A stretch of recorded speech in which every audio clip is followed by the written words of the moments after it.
ওদালগুৰি জিলা আৰু তামুলপুৰ জিলাৰ বিজেপি আৰু UPPL দলৰ যুটীয়া বৈঠক হয়। ভাল কোঅৰ্ডিনেশ্যন, ভালকে একলগত থাকি আমি কেনেকৈ নিৰ্বাচনত আগবাঢ়িব পাৰোঁ, জিকাতটো জিকিমে কিন্তু ভোট কিমান বেছি আমি বঢ়াব পাৰোঁ আৰু অসমৰ ভিতৰত ওদালগুৰি দৰং লোকসভা সমষ্টি আটাইতকৈ বেছি ভোটত জিকা সমষ্টি হ'ব লাগে, তেনেকুৱা এটা সংকল্প আজি মিটিঙত লোৱা হৈছে।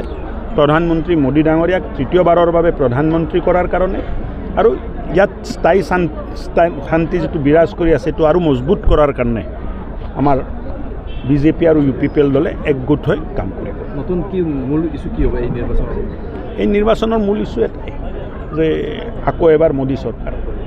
দৰং ওদালগুৰি সমষ্টিত কোন দলৰ প্ৰাৰ্থী পোৱাৰ আশা আছে, UPPL নে বিজেপি?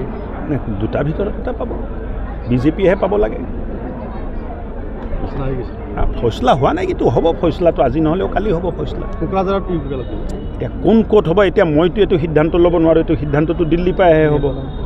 দিল্লীৰ সিদ্ধান্ত মোক সুধি কি লাভ আছে? ইয়াৰ যদি কিবা সুধিব লগা আছে সোধক।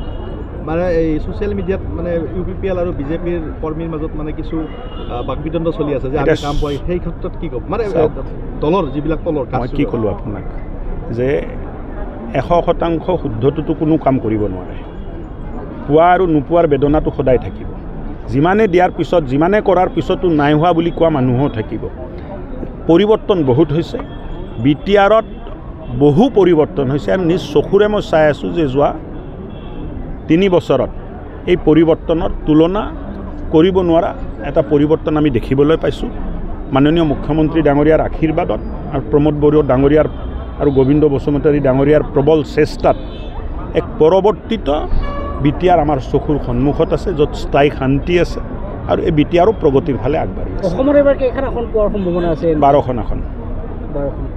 হাগ্ৰামা মহিলাৰী পাৰ্টিটো আগবঢ়াব, দৰং ওদালগুৰি BPF পাৰ্টিটো আগবঢ়াব, AIDFৰ লগত তেওঁলোকে হয়তো মিত্ৰ হ'ব।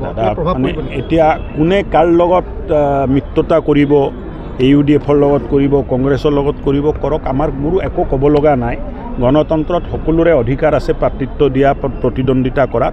কিন্তু ভাৰতীয় জনতা পাৰ্টি UPPL AGPৰ নেতৃত্বত ওদালগুৰি দৰং লোকসভা সমষ্টি অসমৰ ভিতৰত আটাইতকৈ বেছি ভোটত জিকা সমষ্টিত আমি লৈ যাবৰ কাৰণে সংকল্পবদ্ধ হৈ কাম কৰি আছোঁ। আপুনি কৈছে ভাষণত যে প্ৰথমতে মানে দল, তাৰপিছতে কৰ্মী, যিসকল কৰ্মীয়ে নিজৰ স্বাৰ্থভাৱে সেইসকল কৰ্মী দলৰ পৰা ওলাই যাব লাগে। মানে ব্যক্তিগত আশা আৰু আকাংক্ষাক লৈ সামাজিক চিন্তা কৰিব নোৱাৰি, ৰাজনীতিক চিন্তা কৰিব নোৱাৰি। আৰু যিসকল অকল ব্যক্তিগত চিন্তাহে কৰে যে মই, মোৰ পৰিয়াল আৰু মোৰ ল'ৰা ছোৱালী, এইটো কংগ্ৰেছৰ চিন্তা, BPFৰ চিন্তা। এই চিন্তাটো ভাৰতীয় জনতা পাৰ্টি আৰু UPPL দলত খাটিব নোৱাৰে। যিসকলে অকল ব্যক্তিগত চিন্তা কৰিব বিচাৰে বা ব্যক্তিগত স্বাৰ্থৰ আৰু মুনাফা আদায় কৰিবৰ কাৰণে আহিব খোজে, তেখেতসকলক আমি স্বাগতম জনাওঁ। বিজেপি প্ৰাৰ্থীগৰাকীৰ ক্ষেত্ৰত কি ক'ব? দৰং ওদালগুৰি সমষ্টিত বিজেপি প্ৰাৰ্থী বৰ্তমানটো আমাৰ লোকসভাৰ সাংসদ আছে দিলীপ শইকীয়া ডাঙৰীয়া, এতিয়া পাৰ্টীয়ে সিদ্ধান্ত ল'ব।